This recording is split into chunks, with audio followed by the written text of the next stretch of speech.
My husband once told my son he needed to earn love. In front of his whole family, he ripped a toy right out of my boy's hands, and they laughed like it was some kind of lesson. I sat there frozen, my heart breaking. But just when I thought I would have to swallow my anger and take it, my son turned to me, nodded calmly, and said, "Mom, should I show them what we recorded last night?" And in that moment, everything changed. The night before it all happened, everything felt almost normal. It was a Friday evening and the living room buzzed with the low hum of conversation. Travis's parents, Patricia and Douglas, had come over for dinner, something that always made my stomach twist just a little. The tension wasn't new. It was just one of those heavy things that hung in the background, unspoken but sharp enough to feel. Still, I tried. I always tried. I lit a few candles, cooked Travis's favorite, roast chicken with rosemary, and even let Mason pick out a dessert at the grocery store earlier that afternoon. He had chosen a little chocolate cake with colorful sprinkles. I remember the way he bounced on the balls of his feet when he spotted it, the way his eyes lit up when I said yes. Small moments like that. They made everything else worth it. We had picked up a small toy truck, too, something Mason had been asking about for weeks. It wasn't expensive, just a bright red truck with big wheels and flashing lights. When he opened the bag at home and realized it was for him, he hugged the box tight against his chest like it was the most precious thing in the world. "Maybe Daddy will give it to me tonight?" Mason asked, hopefully. I hesitated but nodded. "Maybe, sweetheart." It was safer that way. Let Travis be the hero. Let him feel like the good guy. Sometimes small gestures helped smooth the cracks we all tried not to notice. Dinner was tense, as always. Patricia made her usual jabs, subtle but sharp. "The house looks cozy," she said, surveying our modest home with a tight smile. Douglas grunted in agreement, fiddling with the salt shaker like it was the most interesting thing in the room. I kept my head down, smiling where I needed to, laughing politely at things that weren't funny. Mason stayed close to me, sensing the undercurrents in a way only children can. After dessert, Travis pulled Mason onto his lap, handed him the shiny red truck, and said with a chuckle, "Here you go, buddy." Mason's face lit up like Christmas morning. He threw his arms around Travis's neck in an eager hug, clutching the toy with pure, unfiltered joy. For a fleeting second, something warm bloomed in my chest. Maybe, just maybe, tonight would be different. But the moment didn't last. Later, as the adults sipped coffee and Mason played on the carpet with his truck, Patricia leaned over and muttered something into Travis's ear. He laughed, that hollow, low laugh he used when he wanted to seem in control. "Don't spoil him," she said a little louder this time, her voice slicing through the room. "He needs to earn things, earn love. Otherwise he'll turn out soft like a mama's boy."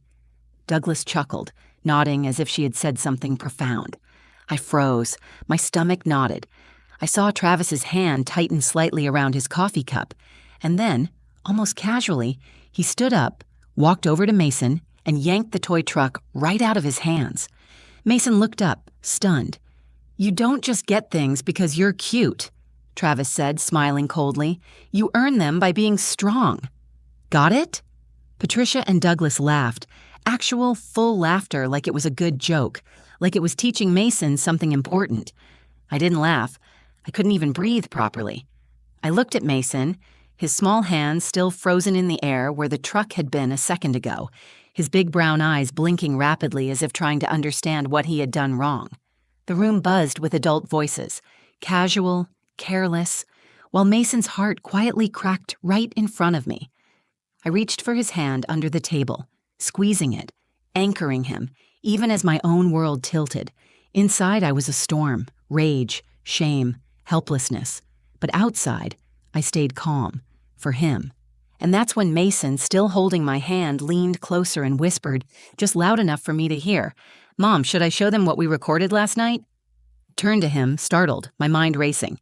The recording, I had forgotten all about it. The night before, while cleaning up after dinner, I had left my phone recording on accident. It captured every casual cruelty, every mocking word they thought Mason was too young to understand. I squeezed his hand back, heart pounding. This wasn't over, not by a long shot.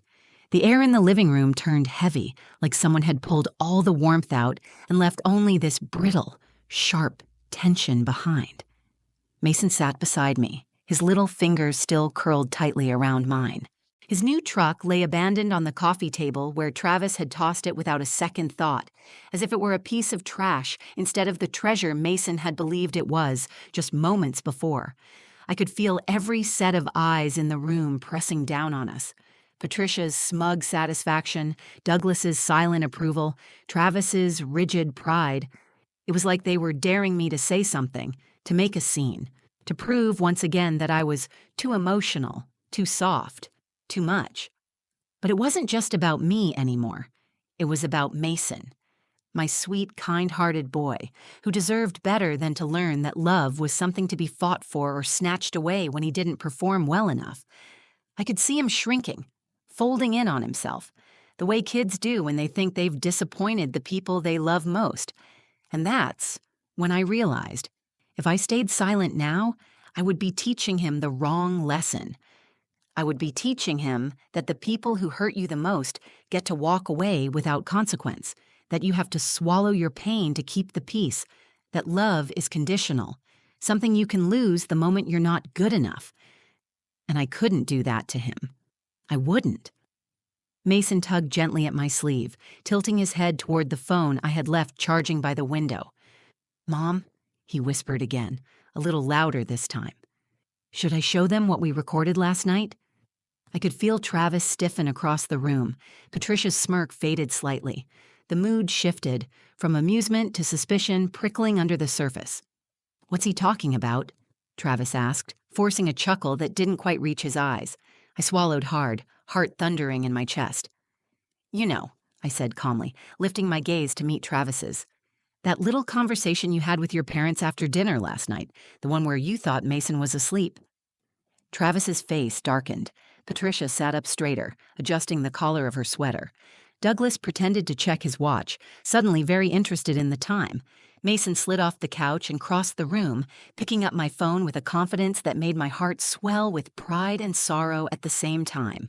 He knew. He had heard it all. And he wasn't going to let them pretend anymore. "Mason," Travis barked, his voice sharp, "give that to me." But Mason just looked at him, really looked at him, and didn't move. "Mom said I could," he said simply. I nodded once, giving him permission in the quiet way only a mother and child can understand. Mason tapped the screen, and the recording started to play. At first, there was just the clinking of dishes and chairs scraping against the floor. Then came the voices. Clear, undeniable. Patricia's laugh, sharp and cutting. "You're spoiling him, Travis. He's weak. She's raising a little princess." Then Travis's voice, thick with disdain. "She's making him soft. The world's going to chew him up. I'm not bailing him out when he falls apart." I watched their faces tighten as their own words filled the room. The arrogance drained from Patricia's expression. Douglas stared down at the floor. Travis shifted uncomfortably, crossing his arms over his chest like a shield. When the recording ended, there was no laughter, no smirking, just silence. Mason looked up at me, his eyes shining, not with tears, but with something stronger. Something I hadn't seen in him before. Courage. Real, raw, unshakable courage. And in that moment, I knew we had reached a line that could never be uncrossed. I wasn't going to protect their feelings at the expense of my son's spirit. Not anymore. I wrapped my arm around Mason's shoulders and pulled him close, feeling his small heart hammering against mine.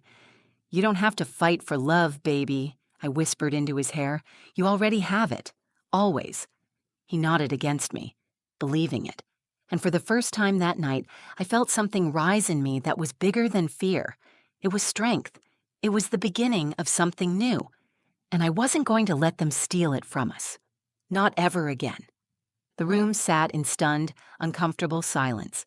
The only sounds were the faint ticking of the clock above the fireplace and Mason's soft breathing against my side. Travis stood stiffly by the coffee table, arms crossed so tightly his knuckles turned white. His parents shifted in their seats, each of them looking everywhere but at me or Mason. They weren't used to being called out, certainly not by a 7-year-old with a backbone stronger than they ever expected. I could feel the moment hanging there, teetering. There was still time to back down, to smooth it over with a fake smile, a rushed apology, to pretend this hadn't happened. That was the Carter way. Ignore it, bury it, pretend everything was fine. But I wasn't a Carter, and Mason deserved better. So I made a decision, not in anger, but in absolute unwavering clarity. I stood up, still holding Mason's hand. I faced Travis fully, my voice steady but unmistakably firm. "We are not doing this anymore," I said quietly. "We are not raising our son to believe he has to earn love or approval. He is enough exactly as he is." Travis's jaw clenched. "You're making him weak," he snapped. "The world's not going to hand him trophies for breathing, Lena." I could hear Patricia muttering under her breath, something about spoiling and soft boys who can't handle real life. But I didn't flinch. I didn't argue. I didn't plead for understanding, not this time. Instead, I dropped to one knee so I was eye level with Mason. I brushed the hair from his forehead and looked him squarely in the eyes, making sure my words would etch themselves into his heart forever. "You don't have to be anything other than yourself to be worthy of love, Mason," I said. "You don't have to be tougher. You don't have to be colder. You just have to be you." His little face crumpled, but not from sadness, from relief, from knowing that someone was standing up for him, with him. He threw his arms around my neck and squeezed with all the strength his small body could muster. Behind me, I heard Travis scoff. "Unbelievable," he muttered. I turned then, standing tall again, but this time holding Mason's hand even tighter. "You can believe whatever you want, Travis," I said, my voice cutting cleanly through the tension. "But you won't teach my son that cruelty is strength. You won't teach him that love is a prize he has to win." For a moment, Travis looked like he might argue, but something in my face must have stopped him. Or maybe, just maybe, he realized he was already losing. I bent down, picked up the toy truck from the coffee table, and placed it back into Mason's arms. "This belongs to you, honey," I said, "and it always did." Mason clutched it to his chest, his eyes shining. I turned to Travis's parents then, feeling no fear, no shame. "You laughed tonight because you thought hurting a child made you strong," I said, my voice unwavering. "But it doesn't. It just shows how small your love really is." Patricia's mouth opened as if to protest, but no sound came out. Douglas shifted uncomfortably in his chair, suddenly finding the floor fascinating. I didn't wait for a response. Without another word, I guided Mason toward the front door. His little fingers slipped easily into mine, trusting me completely. As we reached the doorway, Mason glanced back once, not with anger or bitterness, but with a quiet kind of victory shining in his eyes. It wasn't loud, it wasn't dramatic, but it was real, and it was enough. When we stepped outside, the cool evening air wrapped around us like a balm. Mason looked up at the stars just starting to peek through the sky and grinned. "Mom," he said softly, squeezing my hand, "we're the strong ones, right?" Tears prickled at the corners of my eyes, but I smiled through them. "The strongest," I said, "because true strength isn't in cruelty. It's in kindness that doesn't bend. It's in love that doesn't disappear the moment it's tested."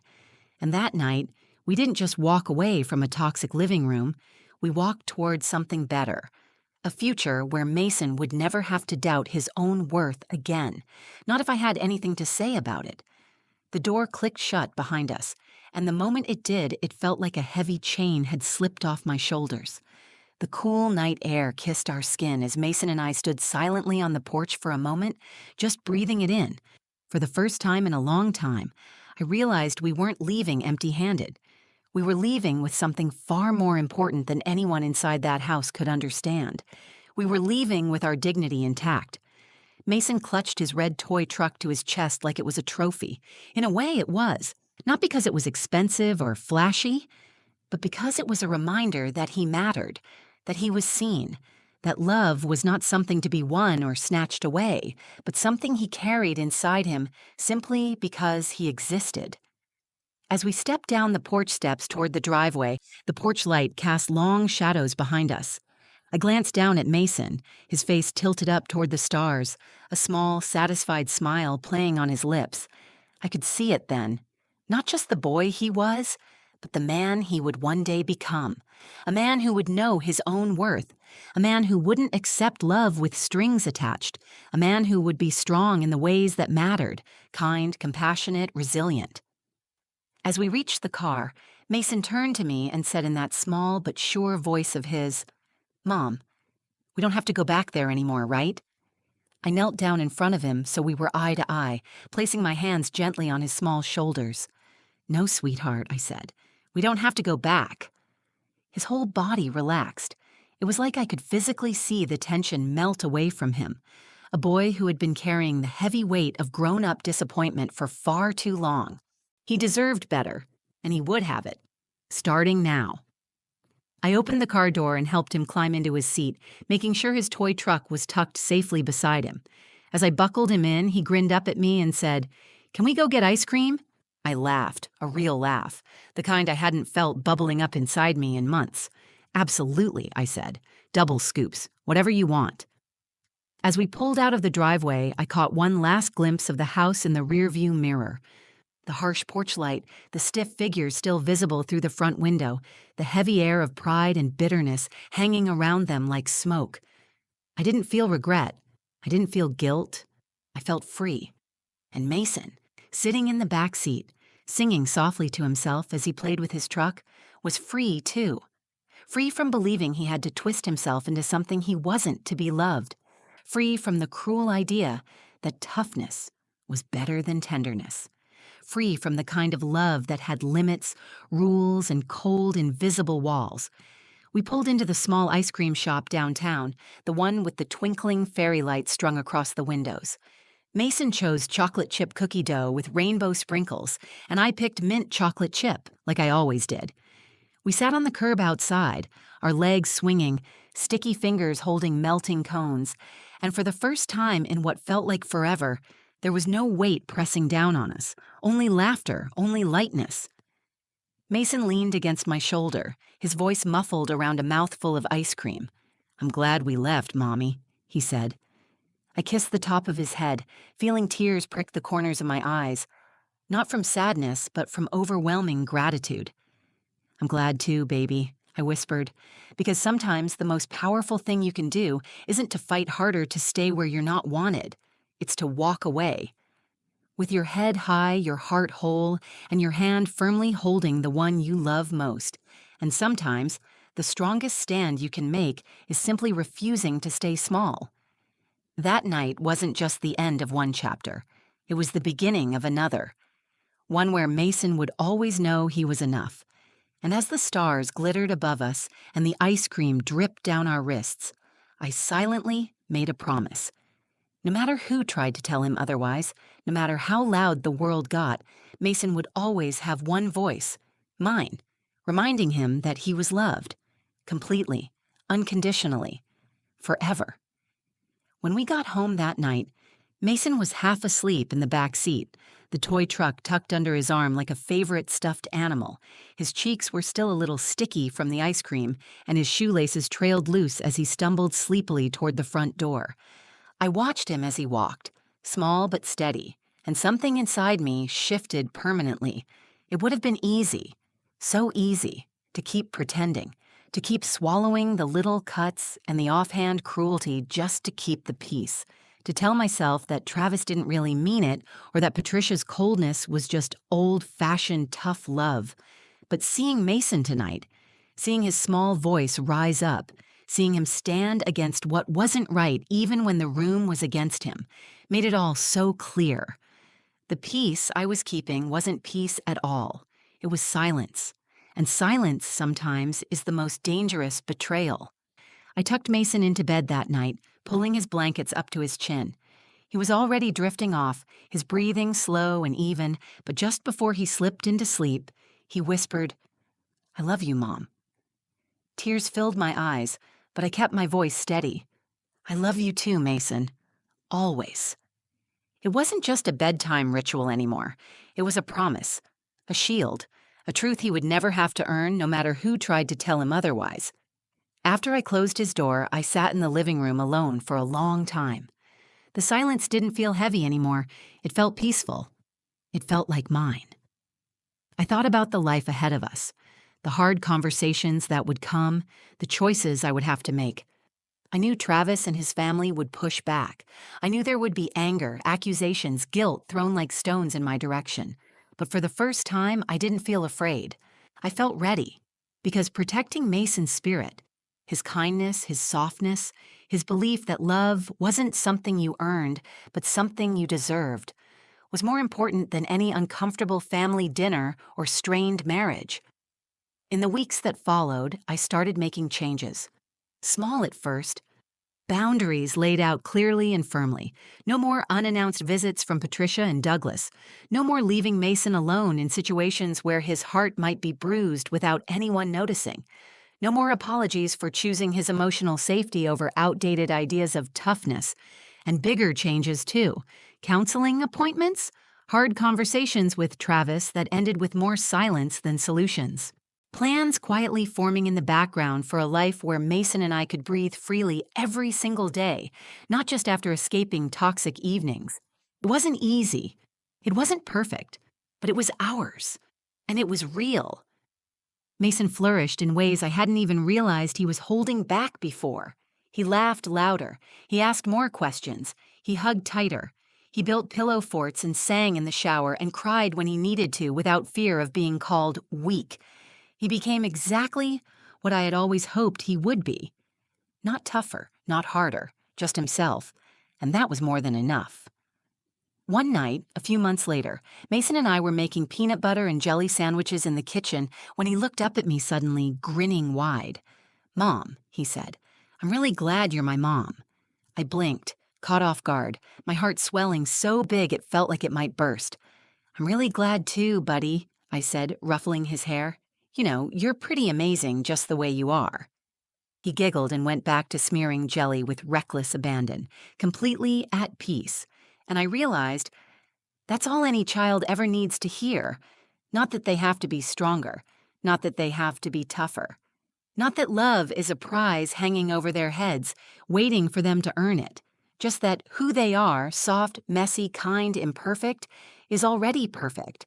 And if that made me too soft, if it made him too gentle for some people to understand, then we were proud to be soft, proud to be gentle, proud to be exactly who we were. Because real strength isn't built by cruelty, it's built by love. And that was a lesson I would fight to teach Mason every single day for the rest of my life. There's something you learn the hard way when you choose to walk away from the people who try to tear you down. At first, it feels lonely, unsettling. You question yourself, wondering if maybe you were too sensitive, too protective, too much. But with time, with love, with healing, you realize something powerful.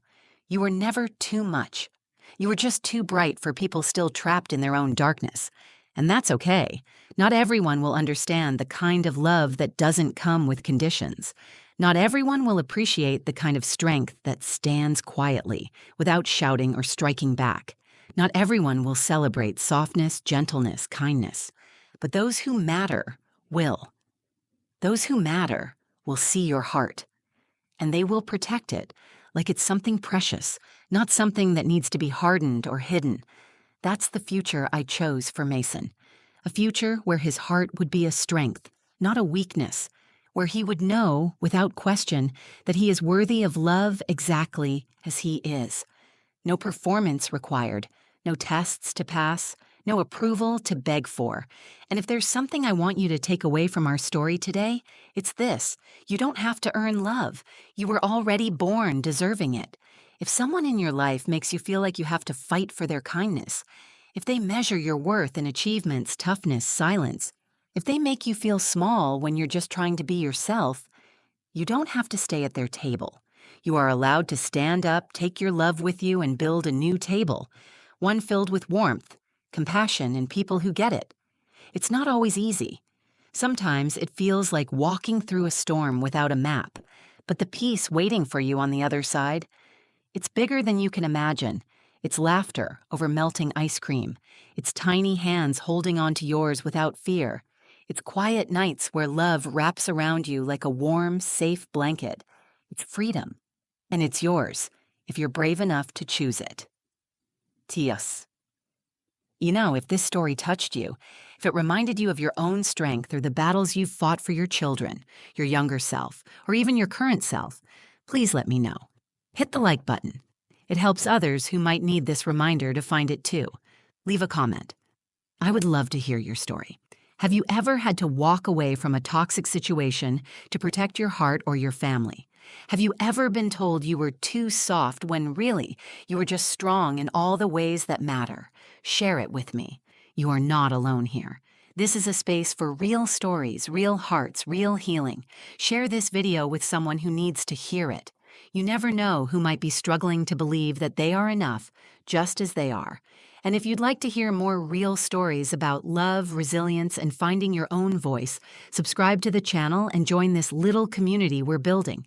It's a place where softness is celebrated, kindness is strength, and no one has to earn their seat. Thank you for spending this time with me today. Thank you for listening to our story. Thank you for choosing love for yourself, for your family, for the world. And always remember, strength isn't about how hard you become. It's about how much you're willing to stay soft in a world that tries to harden you.